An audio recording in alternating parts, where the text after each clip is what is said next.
Hello everyone, have a blessed day. For today's video guys, mag-replace ako ng tie rod end.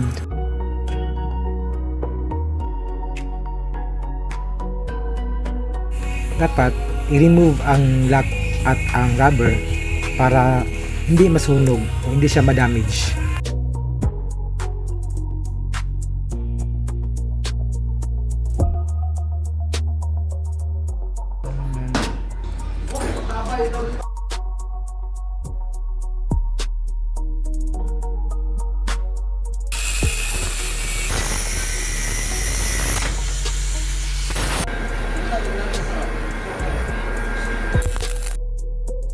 Same measurement lang, welding na para hindi siya matanggal. Dapat cutting welding para matibay talaga. Thank you Lord, tapos na. Salamat po sa inyong suporta. God bless you everyone.